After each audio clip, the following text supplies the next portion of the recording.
Hi friends. So ఈరోజు మనము 10th class సివిక్స్లో first lesson అయిన పవర్ షేరింగ్ దాంట్లో ఉన్న ఇంపార్టెంట్ క్వశ్చన్స్ అలాగే వాటి యొక్క మీనింగ్ ఎక్స్ప్లెనేషన్స్ అన్నవి తెలుసుకుందాము.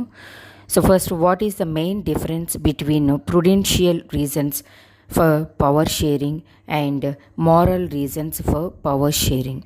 అంటే ప్రుడెన్షియల్ రీజన్స్ ఇదిలో చూసుకున్నట్లయితే పవర్ షేరింగ్ అన్నది ఎలా ఉంటుంది, అలాగే మారల్ రీజన్స్ ఇదిలో చూసుకున్నట్లయితే కనుక వాటి యొక్క ఉద్దేశంలో పవర్ షేరింగ్ అంటే ఈ రెండింటికి మధ్య డిఫరెన్స్ ఏంటి అన్నది అడుగుతున్నారు. So Prudential reasons stress that power sharing will bring out better outcomes.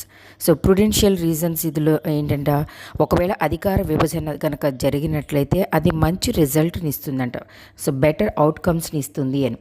So while moral reasons emphasize the very act of power sharing as valuable. So మనము మారల్ రీజన్స్ ఇదిలో చూసుకున్నట్లయితే పవర్ షేరింగ్ అన్నది చాలా విలువనిస్తుంది అని చెప్పేసి అంటున్నారు. So next, mention the major social groups living in Sri Lanka. So శ్రీలంకలో నివసిస్తున్న మేజర్ సోషల్ గ్రూప్స్ ఏవి అని. So the major social groups living in Sri Lanka are Sinhala speakers. అంటే శ్రీలంకలో డిఫరెంట్ లాంగ్వేజెస్ స్పీకర్స్ ఉన్నారనుకున్నాం కదా, సిన్హలా మాట్లాడేవాళ్ళు, అలాగే తమిళులు ఇలా ఉన్నారనుకున్నాం కదా. సో మెజారిటీ అన్న వాళ్ళు మనకి సిన్హలా స్పీకర్స్ ఉన్నారు, వాళ్ళు 74% అయితే ద తమిళ్ స్పీకర్స్ వచ్చేసి మనకి 18% ఉన్నారు అని. సో మెజారిటీ సిన్హలా స్పీకర్స్ వాళ్ళు ఉన్నారు అని. Next, name the different organs of government in a democratic country. So ప్రజాస్వామిక దేశాలలో గవర్నమెంట్ ఫామ్ అవ్వాలి అంటే కనుక దానికి కొన్ని శాఖలు ఉంటాయి కదా, అన్నిటిని కలిపి మనము గవర్నమెంట్ అని పిలుస్తూ ఉంటాము. సో ఇక్కడ ఈ ఆర్గాన్స్ ఏంటి అనేసి అడుగుతున్నారు. So legislature, executive and judiciary are the organs of government. మన భారతదేశం లాంటి దేశాలలో కూడా గవర్నమెంట్ అన్నది ఈ 3 శాఖల ద్వారానే ఫామ్ అవుతుంది అనమాట. సో లెజిస్లేచర్ అంటే మనకి శాసన నిర్మాణ శాఖ, అలాగే ఎగ్జిక్యూటివ్ అంటే కార్యనిర్వాహక శాఖ, అండ్ జ్యుడిషియరీ అంటే న్యాయశాఖ అనమాట. ఏ ఒక్క ఆర్గాన్ని కూడా విడిగా మనం గవర్నమెంట్ అని పిలవము, మూడింటిని కలిపి మాత్రమే మనం గవర్నమెంట్ అని పిలుస్తూ ఉంటాము అని. Next, list all the languages spoken in Belgium. అంటే బెల్జియంలో ఎవరైతే కనుక లాంగ్వేజ్ స్పీకర్స్ ఉన్నారో, ఏ లాంగ్వేజ్ని మాట్లాడుతూ ఉన్నారో వాళ్ళందరినీ అడుగుతున్నారు. How many times was the Belgium constitution amended. మరి బెల్జియంలో వాళ్ళ యొక్క రాజ్యాంగాన్ని ఎన్నిసార్లు సవరించారు అని కూడా అడుగుతున్నారు. So Dutch, French and German are the languages spoken in Belgium. బెల్జియంలో డచ్ మాట్లాడే వాళ్ళు ఉన్నారు, ఫ్రెంచ్ మాట్లాడే వాళ్ళు ఉన్నారు, అలాగే జర్మన్ మాట్లాడే వాళ్ళు కూడా ఉన్నారనమాట. So in Belgium between 1970 and 1993 the leaders amended their constitution 4 times to avoid any sort of tension or partition of the country. So అయితే ఈ బెల్జియంలో వాళ్ళ యొక్క రాజ్యాంగాన్ని మనం చూసినట్లయితే 1970 నుంచి 1993 లోపల వాళ్ళ యొక్క లీడర్స్ అంట వాళ్ళ రాజ్యాంగాన్ని 4 సార్లు సవరించడం జరిగింది అంట. ఎందుకని అంటే డిఫరెంట్ లాంగ్వేజెస్ వాళ్ళు మాట్లాడే వాళ్ళు ఉన్నారు, ఒకరికి మధ్య అండర్స్టాండింగ్ నేచర్ కుదరడం కోసం, వాళ్ళందరూ శాంతియుతంగా జీవించడం కోసం వాళ్ళు చక్కగా అమెండ్మెంట్ని 4 సార్లు సవరించుకొని అయినా కూడా వాళ్ళు శాంతియుతంగా జీవించడానికి ట్రై చేశారు అని. Mention the 2 major ethnic groups of Belgium. So ఈ బెల్జియంలో డిఫరెంట్ లాంగ్వేజెస్ వాళ్ళు మాట్లాడే వాళ్ళు ఉన్నారు అనుకున్నాంగా, మరి ఆ ఎథ్నిక్ గ్రూప్స్ అన్నవి ఏ 2 మేజర్ ఎథ్నిక్ గ్రూప్స్ అన్నవి ఉన్నాయి అనేసి అడుగుతున్నారు.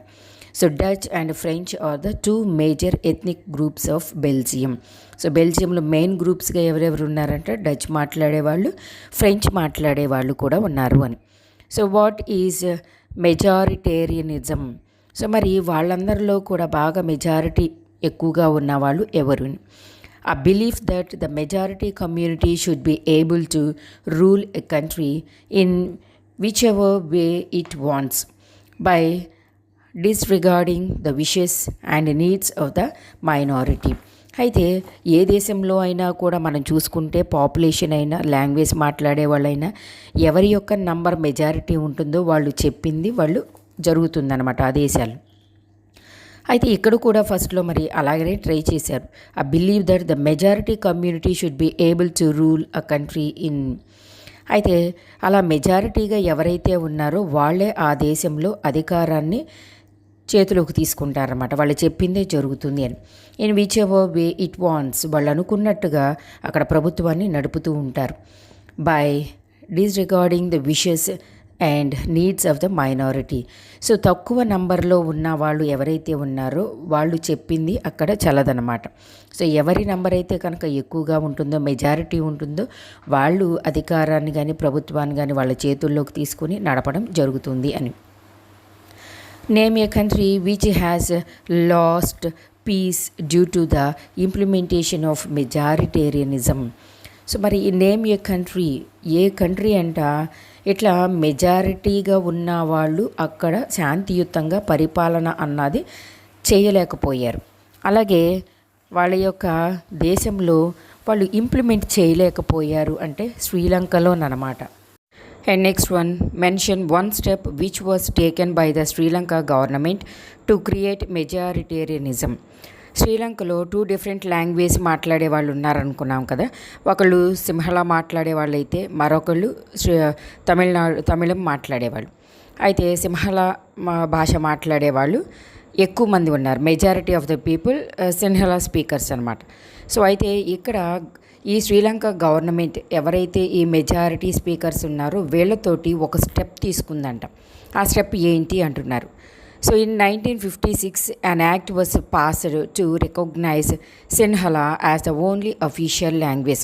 సో వాళ్ళు తీసుకున్న స్టెప్ ఏంటంటే వాళ్ళు మెజారిటీ ఆఫ్ ద పీపుల్ ఉన్నారు కాబట్టి సో వాళ్ళు 1956లో ఒక యాక్ట్ పాస్ చేశారంట. ఏంటి, వాళ్ళు మాట్లాడే భాషనే అఫీషియల్ లాంగ్వేజ్గా వాళ్ళు డిక్లేర్ చేసుకోవాలి అని ఒక యాక్ట్ని పాస్ చేశారు అని.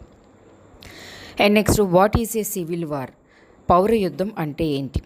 A violent conflict between the opposing groups within a country that becomes so intense that it appears like a war. ఒక దేశంలో అంటే ఒక దేశం లోపల 2 ఆపోజిట్ గ్రూప్స్ మధ్య ఘర్షణ చూడడానికి ఎలా ఉంటుందంటే ఒక వార్లా కనిపిస్తుందంట. అంటే ఆ 2 డిఫరెంట్ గ్రూప్స్కి వాళ్ళ మధ్య ఏంటంటే అంతరాలు ఉండి పడకపోవడాన్ని మనము పౌరయుద్ధంగా చెబుతూ ఉంటాము అని. So next, what is power sharing? మరి ఈ అధికార విభజన అంటే ఏంటి? Power sharing means the distribution of power among the organs of the government such as the legislature, executive and judiciary. So అధికార విభజన అన్నది ఏంటి అని అడుగుతున్నారు కదా. సో పవర్ షేరింగ్ మీన్స్ అధికార విభజన అంటే ఏంటంటే the distribution of power among the organs. మనం ముందుగానే చెప్పుకున్నాం ఆర్గాన్స్ ఆఫ్ ద గవర్నమెంట్ అంటే 3 ఉంటాయి. ఒకటి లెజిస్లేచరు, 2 ఎగ్జిక్యూటివ్, 3ది వచ్చేసి జ్యుడిషియరీ అని. సో ఇక్కడ అధికార విభజన అన్నది ఈ 3 శాఖల మధ్య డిస్ట్రిబ్యూట్ అవ్వడాన్నే అధికార విభజన అని పిలుస్తూ ఉంటాం అన్నమాట. And next, what is the state religion of Sri Lanka? So మరి ఇక్కడ శ్రీలంక యొక్క స్టేట్ రిలీజియన్ ఏంటి అని అడుగుతున్నారు. సో స్టేట్ రిలీజియన్ అన్నది వాళ్ళకి Buddhism is the state religion of Sri Lanka. And next, name the 2 sub groups of Tamils in Sri Lanka. So శ్రీలంకలో ఉన్న ఆ 2 సబ్ గ్రూప్స్ ఏంటి అనేసి అడుగుతున్నారు. సో ఒకటి Sri Lankan Tamils and next one Indian origin Tamils. So ఈ 2 డిఫరెంట్ గ్రూప్స్ అన్నవి సబ్ గ్రూప్స్ అన్నవి శ్రీలంకలో ఉన్నాయి అన్నమాట. సో శ్రీలంకన్ తమిళ్స్లో మరి ఎవరెవరు వస్తారు అంటే the Tamil natives of the country are called Sri Lanka Tamils. So అంటే తమిళం మాట్లాడేవాళ్ళు కానీ వీళ్ళు శ్రీలంకలో నేటివ్ పీపుల్గా ఉన్నారు. వాళ్ళని మనము శ్రీలంకన్ తమిళ్స్ అంటున్నాము. వీళ్ళు వచ్చేసి మనకి 13% ఉన్నారు. ఇండియన్ ఆరిజిన్ తమిళ్స్ వీళ్ళు వచ్చేసి the Tamils who were brought as indentured laborers from India by the British colonists to work on estate plantations are called the Indian origin Tamils. ఈ ఇండియన్ ఆరిజిన్ తమిళ్స్ అంటే ఎవరంటే British వాళ్ళు మన భారతదేశాన్ని పరిపాలిస్తూ ఉన్నప్పుడు వాళ్ళకి ప్లాంటేషన్ పని నిమిత్తం మన భారతదేశం నుండి కొంతమంది వ్యక్తులని పని నిమిత్తం అక్కడికి తీసుకెళ్ళిన వాళ్ళు అనమాట. సో వీళ్ళు అక్కడ జీవనాధారమై పని చేస్తూ అక్కడ సెటిల్ అయిన వాళ్ళు. వీళ్ళని మనము ఇండియన్ ఆరిజిన్ తమిళ్స్ అంటాం. వీళ్ళు వచ్చేసి 5% ఉన్నారు. And next what is the system of checks and balances in power sharing. So checks అలాగే బ్యాలెన్సెస్ అంటే ఏంటి, ఈ అధికార విభజన జరుగుతూ ఉన్నప్పుడు ఆ విభజన అనేది సక్రమంగా జరుగుతుందా లేదా అని చెక్ చేసుకోవడం, అలాగే ఆ అధికార విభజన బ్యాలెన్సింగ్గా ఉందా లేదా అన్నది కూడా చెక్ చేసుకోవడం అనమాట. So one organ of the government keeps the check over the other. మరి ఈ అధికార విభజన అన్నది సక్రమమైన పద్ధతిలో వెళుతుందా, అందరూ కూడా సరిగ్గా పరిపాలన చేస్తున్నారా అన్నది ఎవరు చెక్ చేస్తారు అంటే ఈ 3 ఆర్గాన్స్ ఆఫ్ ద గవర్నమెంట్లో వన్ ఆఫ్ ది ఆర్గాన్స్ అయిన జ్యుడిషియరీ చెక్ చేస్తుందన్నమాట. So none of the organs can exercise unlimited powers. This keeps a balance of power among various institutions. So ఆ జ్యుడిషియరీ అన్నది మనకి ఈ అన్లిమిటెడ్ పవర్ ఉంటుందన్నమాట ఆ ఆర్గన్కి వచ్చేసరికి మనకి. So this keeps a balance. ఈ సిస్టమ్ వచ్చేసరికి మనకి ఆ బ్యాలెన్సింగ్గా అధికార విభజన అన్నది ఆ శాఖలన్నిటికీ కూడా చక్కగా వెళుతుందా, వాళ్ళందరూ వాళ్ళ పనులు సక్రమంగా నెరవేర్చుతున్నారా లేదా, ఈ బ్యాలెన్సింగ్ అన్నది అక్కడ క్రియేట్ అవుతుందా లేదా, ఇదంతా కూడా చెక్ చేసుకుంటుంది అని. Next what do you understand by community government. So మరి కమ్యూనిటీ గవర్నమెంట్ అంటే ఏంటి? A community government is the one in which different social groups are given the power to handle the affairs related to their communities. A community government అంటే ఏంటంటే is the one in which different social groups are given the power. అంటే సొసైటీలో ఉన్న ఆ గ్రూప్స్కి power ఇస్తే కనుక to handle the affairs related to their communities. వాళ్ళ యొక్క కమ్యూనిటీస్కి సంబంధించి ప్రతి ఒక్క విషయము కూడా డీల్ చేసే అధికారము డిఫరెంట్ సోషల్ గ్రూప్స్కి కనుక మనం ఇవ్వటం అన్నది ఒకటి. And second one, they are expected to work jointly for the benefit of the common masses without undermining any one community. So ఇలా అధికారం అన్నది డిఫరెంట్ సోషల్ గ్రూప్స్కి కనుక ఇచ్చినట్లయితే అక్కడ ఏ ఒక్కరికి కూడా ఒక కమ్యూనిటీకి సంబంధించింది కాకుండా అందరికీ కూడా కామన్గా వాళ్ళు జాయింట్గా వర్క్ చేస్తారు అని చెప్పేసి నమ్మకంతో ఇవ్వడాన్ని మనం, అలాగే వాళ్ళు కూడా నమ్మకంగా కలిసికట్టుగా పనిచేయడాన్ని కమ్యూనిటీ గవర్నమెంట్ అని పిలుస్తూ ఉంటాము. సో ఈ కమ్యూనిటీ గవర్నమెంట్ వలన మనకి చాలా యూజెస్ అనేవి కూడా ఉంటూ ఉంటాయి. So next what is a coalition government అంటే సంకీర్ణ ప్రభుత్వం అంటే ఏమిటి? A coalition government is the one in which several parties cooperate. అంటే ఏంటంటే సంకీర్ణ ప్రభుత్వము అంటే కొన్ని పార్టీస్ కలిసి కోఆపరేషన్తో సహకారంతో ఏర్పడడాన్ని మనం కోయలేషన్ గవర్నమెంట్ అని పిలుస్తూ ఉంటాం. It generally happens when no party gets a majority in the parliament and several parties join together to prove their majority. అంటే మనము ఓటు వేసి ప్రతినిధులను ఎన్నుకుంటాం కదా, వాళ్ళు ప్రభుత్వాన్ని ఏర్పాటు చేస్తారు, గవర్నమెంట్ని ఏర్పాటు చేస్తారు. ఈ గవర్నమెంట్ ఫామ్ చేయాలి అంటే కనుక కంపల్సరీ 2/3 మెజారిటీ అన్నది ఉండాలి వాళ్ళకి ఎలక్షన్లో, వాళ్ళ పార్టీకి సంబంధించి సీట్స్ అన్నవి. అయితే సపోజ్ ఇక్కడ ఒక 100 సీట్స్ ఉన్నాయి అనుకోండి, అందులో సగం అంటే ఎంత, 50 కదా. సో 50 కన్నా కొంచెం ఎక్కువ అంటే 51 సీట్స్ వచ్చినా కూడా వాళ్ళు గవర్నమెంట్ని ఫామ్ చేయొచ్చు.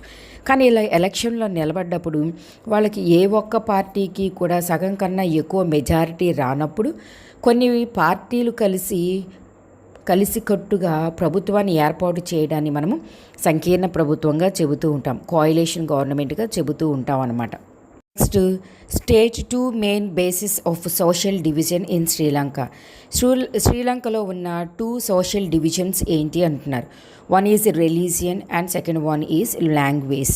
అంటే రిలీజియన్ అంటే అక్కడ బుద్ధిజం ఉంది అనుకున్నాము, అలాగే లాంగ్వేజ్ అంటే 2 మెయిన్ గ్రూప్స్ ఉన్నాయి, ఎప్పుడు కూడా ఘర్షణ పడుతూ ఉంటాయి అనుకున్నాం కదా.